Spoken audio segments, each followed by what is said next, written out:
کی صہیونی ریاست پر میزائلوں کی برسات، اسرائیلی دارالحکومت تل ابیب سمیت مختلف شہروں پر بڑا حملہ، شمالی اور وسطی اسرائیل پر بیلسٹک میزائل خیبر شکن داغ دیے، تل ابیب اور حیفا دھماکوں کی آوازوں سے گونج اٹھے، 24 اسرائیلی ہلاک، 86 سے زائد زخمی۔ اسرائیل کی جانب سے بھی ایران کے مغربی علاقوں کو نشانہ بنانے کا دعویٰ، ایرانی میڈیا نے اسرائیلی حملے کی تصدیق بھی کر دی، اسرائیلی فوج کا 2 ایرانی ڈرونز مار گرانے کا بھی دعویٰ۔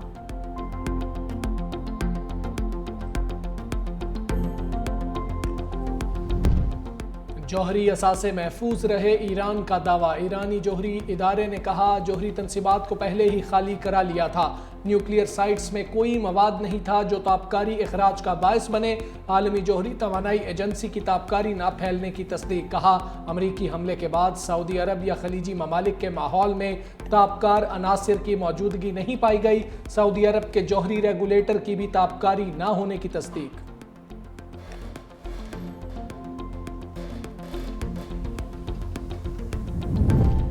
ایران کا امریکی حملے پر جوابی وار، ایرانی پارلیمنٹ کی آبنائے ہرمز بند کرنے کی منظوری، سپریم لیڈر آیت اللہ خامنائی نے صدر ٹرمپ کو خبردار کر دیا، کہا کہ امریکہ تھوڑا انتظار کرے، حملوں کی سزا ضرور ملے گی، امریکہ کو پہنچنے والا نقصان ایران سے کہیں زیادہ ہوگا۔ ایرانی صدر مسعود پزشکیان کہتے ہیں واضح ہو گیا امریکہ ایران کے خلاف اسرائیل کی جارحیت کا اصل ذمہ دار تھا، امریکہ نے اس جنگ کے آغاز میں اپنے کردار کو چھپانے کی کوشش کی، ایرانی افواج کے طاقتور جواب نے صہیونی کمزوری کو بے نقاب کیا تو امریکہ کھل کر سامنے آ گیا۔ اسرائیل اور امریکہ اب دونوں بے نقاب ہو چکے ہیں، اب وقت آ گیا ہے قوم اختلافات بھلا کر اپنی طاقت کو یکجا کرے۔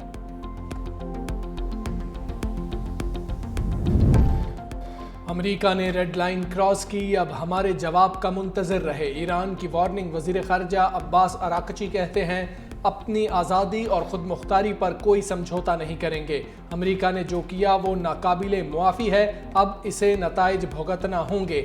میڈیا کے سوالوں کا جواب دیتے ہوئے عباس اراغچی نے کہا سفارتکاری سے ہم نے نہیں، امریکہ نے انکار کیا، خطے میں کسی جنگ کے حامی نہیں لیکن اپنے دفاع کا حق رکھتے ہیں۔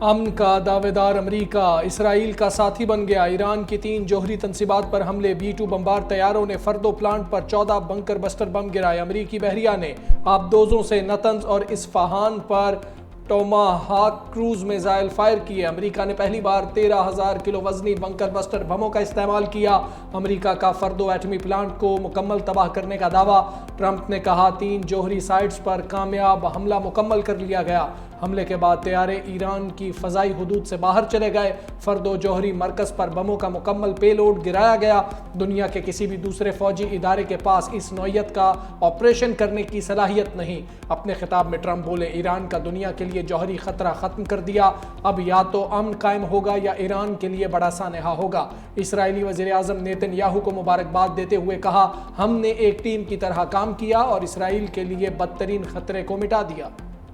امریکہ کی تاریخ کا سب سے بڑا حملہ، 7 B-2 بمبار طیاروں، 125 جنگی جہازوں نے ایران پر میزائلوں کی بارش کر دی، امریکہ کے آپریشن مڈ نائٹ ہیمر کی تفصیلات سامنے آ گئیں۔ مشترکہ پریس کانفرنس میں امریکی وزیر دفاع پیٹ ہیگزیت نے کہا امریکہ نے ایران کے جوہری پروگرام کو تباہ کر دیا، صدر ٹرمپ نے کئی بار کہا کہ ایران جوہری ہتھیار حاصل نہیں کر سکتا، دنیا کو امریکی صدر ٹرمپ کی بات سننا ہوگی، جوابی کارروائی ہوئی تو اس سے زیادہ طاقت سے جواب دیا جائے گا۔ Chairman joint chiefs of staff general Dan Caine نے کہا کہ ایران پر امریکی حملہ انتہائی خفیہ مشن تھا جس سے چند لوگ ہی واقف تھے، یہ امریکی تاریخ میں B-2 بمبار طیاروں کا سب سے بڑا حملہ تھا۔ جمعے اور ہفتے کی درمیانی شب امریکہ سے اسٹیلتھ B-2 بمبار طیاروں نے اڑان بھری، کچھ رازداری کے ساتھ مشرقی وسطی کی جانب گئے، حملے میں ایران کی 3 جوہری تنصیبات میں تباہی ہوئی اور شدید نقصان بھی پہنچایا۔ وزیر اعظم نے امریکی حملے کو عالمی قوانین کی خلاف ورزی قرار دے دیا، شہباز شریف کا ایرانی صدر مسعود پزشکیان سے ٹیلی فونک رابطہ، ایرانی جوہری تنصیبات پر امریکی حملوں کی شدید مذمت، کہا امریکہ نے ایرانی جوہری تنصیبات کو نشانہ بنایا جو عالمی جوہری توانائی ایجنسی کے تحفظات کے تحت تھیں، اقوام متحدہ کے چارٹر کے تحت ایران کو دفاع کا حق حاصل ہے۔ وزیر اعظم کا امن کے لیے فوری مذاکرات اور سفارتکاری کی ضرورت پر زور۔ ایرانی صدر مسعود پزشکیان نے پاکستان کی حمایت کو سراہا۔ ایرانی عوام اور حکومت کے ساتھ اظہار یکجہتی پر شکریہ ادا کیا۔ وزیر اعظم نے قومی سلامتی کمیٹی کا اہم اجلاس آج طلب کر لیا۔ عسکری اور سول قیادت شرکت کرے گی۔ فیلڈ مارشل عاصم منیر دورہ امریکہ پر شرکاء کو اعتماد میں لیں گے۔ ایران اسرائیل امریکہ تنازع پر مشاورت کی جائے گی۔ صدر آصف علی زرداری کا مشرق وسطی میں کشیدگی پر اظہار تشویش۔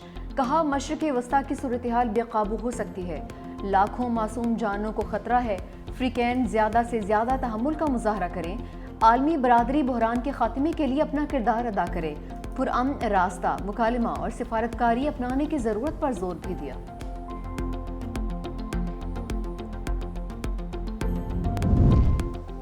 نائب وزیر اعظم اسحاق ڈار کی ایرانی وزیر خارجہ عباس اراکچی سے استنبول میں ملاقات۔ دونوں رہنماؤں کی ملاقات OIC وزرائے خارجہ اجلاس کی سائیڈ لائنز پر ہوئی۔ اسحاق ڈار کا کہنا ہے کہ ایران کی ایٹمی تنصیبات پر امریکی حملے قابل مذمت ہیں۔ پاکستان ایران کی خود مختاری اور علاقائی سالمیت کی مکمل حمایت کرتا ہے۔ ایران کا اقوام متحدہ کے چارٹر کے تحت دفاع کا حق تسلیم کرتے ہیں۔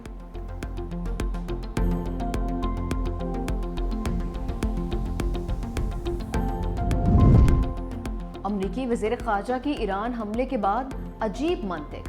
کہا امریکہ ایران میں جنگ نہیں چاہتا، دنیا اب 24 گھنٹے پہلے کی نسبت زیادہ محفوظ ہے۔ ایران نے اگر جواب دیا تو یہ اس کی سب سے بڑی غلطی ہوگی۔ ایران میں حکومت کی تبدیلی ہمارا ہدف نہیں ہے، بات چیت کے لیے تیار ہیں، پیشکش اب بھی موجود ہے۔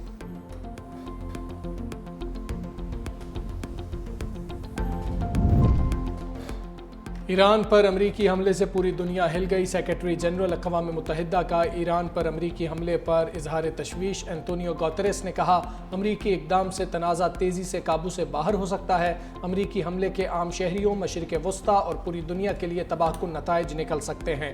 روس اور چین کی امریکی حملوں کی شدید مذمت۔ ترجمان چینی وزارت خارجہ نے کہا امریکی حملے اقوام متحدہ کے منشور اور عالمی قوانین کی سنگین خلاف ورزی ہیں۔ چین کا اسرائیل سے فوری جنگ بندی کا مطالبہ۔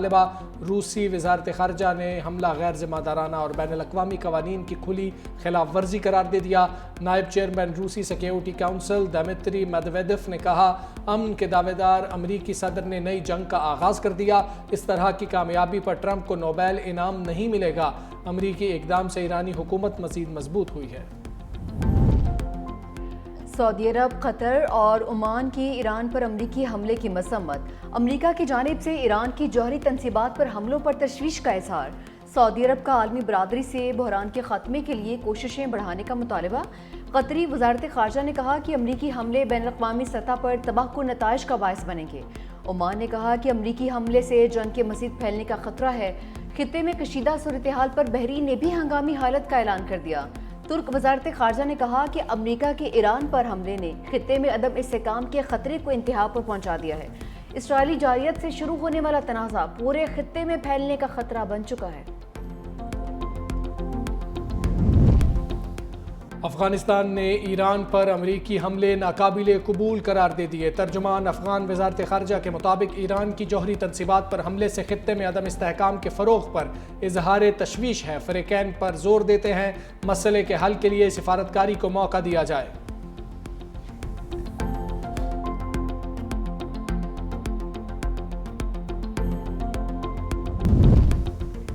ایران اسرائیل جنگ، پاکستانیوں کی ایران سے وطن واپسی جاری۔ تفتان بارڈر سے مزید 69 پاکستانی وطن واپس پہنچ گئے۔ 12 جون سے اب تک پاک ایران بارڈر سے 2592 پاکستانی وطن واپس آ چکے ہیں۔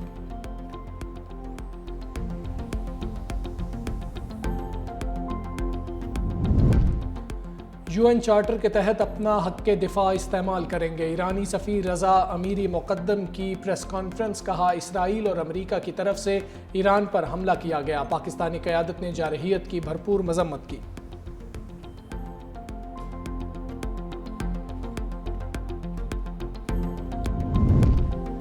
جہاد کا اعلان صرف ریاست کر سکتی ہے۔ DG ISPR lieutenant general Ahmed Sharif Chaudhry کہتے ہیں بھارت پاکستان میں دہشت گردی کی پشت پناہی کر رہا ہے۔ پاک فوج جدید جنگی حکمت عملی کے ساتھ دشمن کو جواب دے رہی ہے۔